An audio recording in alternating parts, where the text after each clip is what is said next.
இப்படித்தான் நாங்கள் இந்த கொழும்பு டிலாசல் காலேஜுக்கு ஓலல் எக்ஸாம் எழுத வந்தோம். அப்போ எக்ஸாம் ஓலூலுக்கு போனோன்னே ஸ்காஃப் எல்லாம் கழட்டுங்க, ரிமூவ் பண்ணுங்கன்னு சொல்லிட்டாங்க. ஏன்னு கேட்டதுக்கு அதுதான் ரூல்ஸ், டிபார்ட்மெண்டால பார்க்க வருவாங்க அப்படின்னு சொல்லிட்டு, அப்போ ஐடென்டிஃபை பண்ணுறதுக்கு காதை மட்டும் தானே காட்டணும்னு சொல்லிட்டு காட்ட வேண்டி கேட்டதுக்கு இல்லை, எக்ஸாம் முடியும் மட்டும் நீங்கள் ஸ்காஃப் எல்லாம் ரிமூவ் பண்ணிட்டு தான் ஈக்கணும் அப்படி சொல்லிட்டாங்க. இது வந்து ஒரு 1 வீக்காக நடந்துட்டு ஃபேஸ் கவர் எல்லாம் கழிச்சுன்னா அது பிரச்சனை இல்லை. ஃபேஸ் கவர் நிக்காப் செல்றே வந்து ஐடென்டிஃபை பண்ண கஷ்டம் செல்லும்.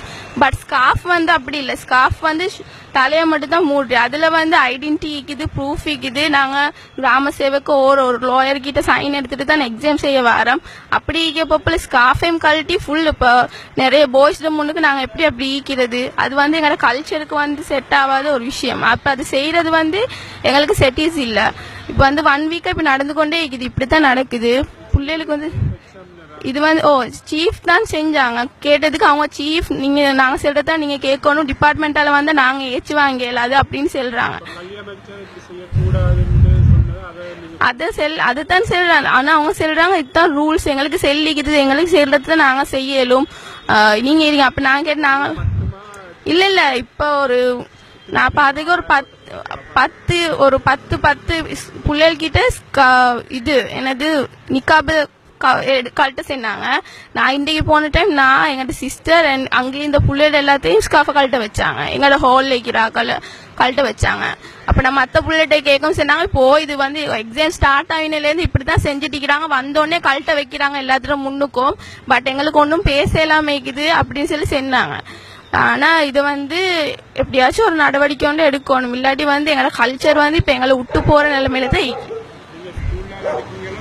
நான் வந்து பிரைவேட்டா தான் எடுத்தேன், பிரைவேட்டா எடுத்து தான் வந்ததுக்கு வந்து ஸ்கூல் பிள்ளைகளும் தான் கழட்டி பிரைவேட் ஆகல மட்டும் கழட்டினா பரவாயில்ல, பிரைவேட் ஆகலோட ஸ்கூல் பிள்ளைகிட்டே தான் கழட்டுறாங்க. அது வந்து எல்லா செக்ஷன்லயும் இல்ல, 1-2 செக்ஷன்ல தான் அப்படி நடக்குது.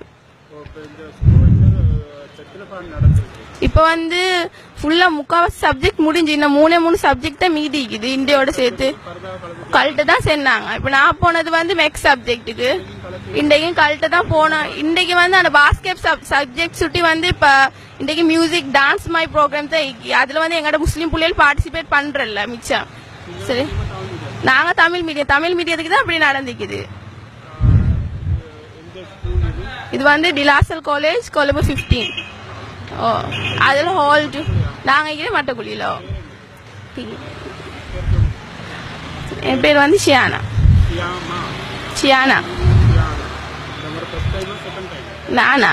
நான் எக்ஸாம் லெவலில் எல்லாமே எழுதி முடிஞ்சு இப்போ தங்கச்சி வந்து சுற்றி அவள் தனியாக வரேன்னு நானும் வந்து எக்ஸாமை செஞ்சேன். அவ்வளோதான், அப்படி இல்லை.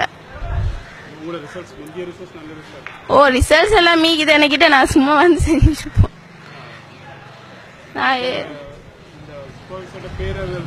பேர் தெரியும். நான் அந்த டைம்ல வந்து சண்டை நான் கேட்டேன், திருப்பி கேட்டேன் தானே அவங்க கோவப்பட்டாங்க. சிங்களம் தான் கோவப்பட்டாங்க. நான் சொன்ன நாங்களும் சிட்டிசன் தான், எங்களுக்கும் இங்கே ரைட் சிக்குது அப்படி கேட்டதுக்கு அதெல்லாம் எங்களுக்கு செய்ய வரல, நீங்க செய்யறேன்டா செய்யுங்க, மற்றபடி நாங்க செய்யறதா செய்வோம், டிபார்ட்மெண்டால வந்தேன்டா இன்றைக்கு பார்க்க வருவாங்க, பார்க்க வந்தா நாங்களா தாக்குறே அப்படின்னு சொல்லி கேக்குறாங்க. சிங்கள ஆக்கள் இனி நாங்க பெருசா சீஃப் எண்டேக்கு எங்களை ரூம்ல வைக்க மாட்டாங்களே, பேப்பரை தந்துட்டு போயிட்டோம். அப்ப நாங்க பேப்பரை செய்யவா அவங்களோட ஆர்கியூ பண்ணி கொண்டிருக்கவா? எங்களுக்கு அது